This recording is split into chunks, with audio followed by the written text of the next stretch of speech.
各位街坊老友記，歡迎來到人民往事。喺90年代嘅香港電影黃金歲月裏面，有一部情慾片，可以話係轟動全港，甚至到今日都依然係無數老友記腦海中嘅經典。嗰部就係滿清十大酷刑。而喺戲裏面美得驚心動魄、飽受折磨嘅女主角翁虹，更係令大家印象極深。你可能好難想象呢位喺大銀幕上衣着大膽、驚世駭俗嘅一代艷星，現實中其實係出身於最頂級嘅書香世家，父母更加係清華大學嘅高級知識分子。一個知書識禮嘅亞姐冠軍，當初究竟係為咗咩？竟然甘願瞞住父母，背負住全港嘅罵名去拍情慾片。喺名利場最繁華嘅中心，佢經歷過嚴重車禍，差點癱瘓，更試過被豪門殘忍拋棄，淨身出戶。但呢位望似柔弱嘅女子，卻用最極致嘅清醒，硬生生將一手爛牌打到贏，甚至喺如今57歲嘅年紀，依然優雅凍齡，活成咗真正嘅大女主。今日就讓我哋用最真摯嘅情感，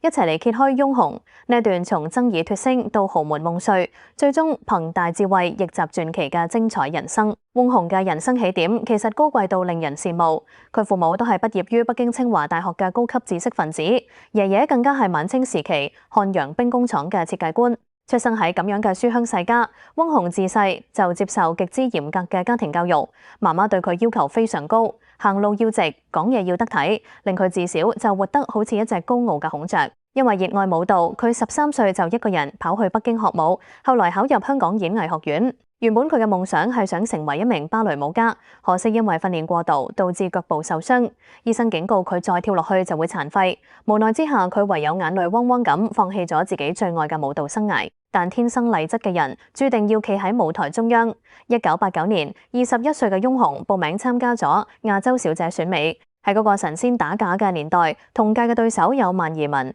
伍詠薇等頂級美女。但翁虹憑住大家閨秀嘅古典氣質同完美嘅舞蹈身段，一路過關斬將，最終硬生生奪得咗亞姐冠軍嘅寶座。當年嘅頒獎嘉賓巨星張國榮都忍唔住讚嘆佢美得落落大方，親手將后冠戴喺佢頭上。出道即巔峰嘅翁虹隨即簽約亞視，成為當家花旦，拍咗《富貴冤家》等重頭劇，一時間成為全港老友記心目中嘅清純玉女。但喺娛樂圈呢個名利場，乖乖女往往最容易被定型。眼見同期嘅葉玉卿、邱淑貞一個個憑住性感殺出一條血路，性格倔強嘅翁虹開始覺得，如果自己再咁樣一成不變咁行落去，好快就會被時代淘汰。於是，一個大膽到令全港震驚嘅念頭開始喺呢一位清華高材生個女嘅心入面悄悄萌芽。喺90年代初，香港影壇掀起咗一股限制級電影嘅狂潮，眼見自己一味行清純路線，只能原地踏步。翁虹做出咗一個喺當時睇來驚世駭俗嘅決定。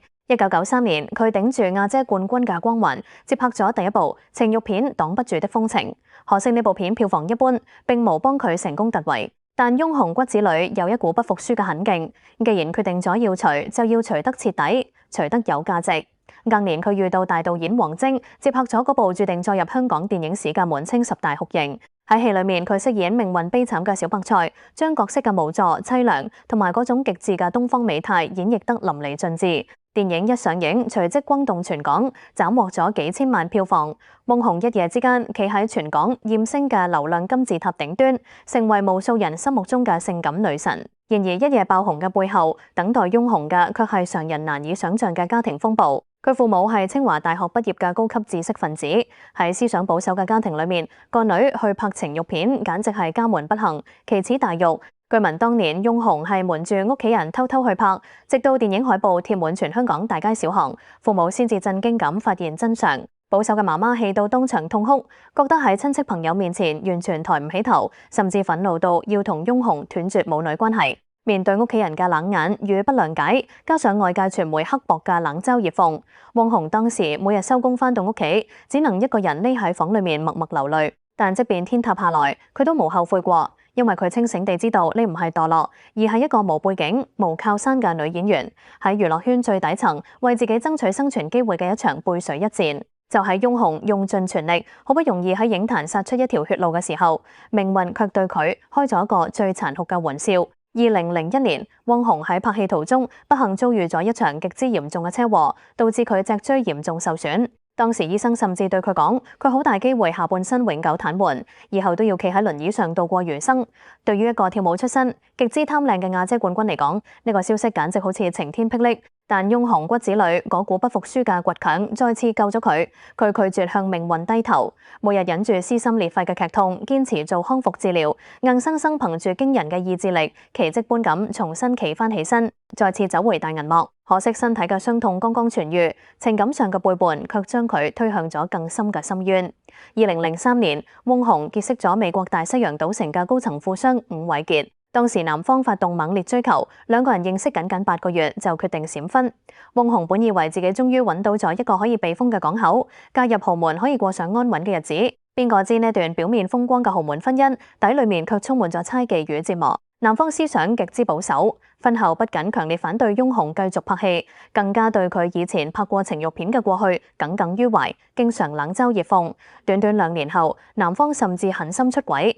更殘忍嘅係，當翁虹決定離婚時，男方利用手段將佢趕出家門，不僅1分錢贍養費都唔俾，甚至連翁虹自己買嘅私人行李都唔准佢帶走。從閃婚到被淨身出戶，僅維持咗21個月。翁虹喺短短幾日之內暴瘦10幾磅，呢一段豪門夢碎，成為咗佢人生中哭得最痛、最無助嘅一場劫難。經歷過豪門殘忍嘅拋棄、淨身出戶，換做普通人可能已經一蹶不振。但翁虹擦乾眼淚之後，只用咗短短幾個月就清醒過嚟。佢同自己講：我唔可以死，我死咗只會令睇唔起我嘅人開心。2007年，佢決定將工作重心全面移去內地，一邊瘋狂拍劇重新賺錢，一邊重新建立自己嘅生活。就喺佢決定靠自己企返起身嘅時候，命運終於向佢展露咗溫暖嘅笑容。佢遇到咗比自己細2歲嘅專業健康管理師劉冠廷。呢個男人唔單止完全唔介意佢嘅過去，更加用無微不至嘅愛幫翁虹治癒咗前半生所有嘅傷痛。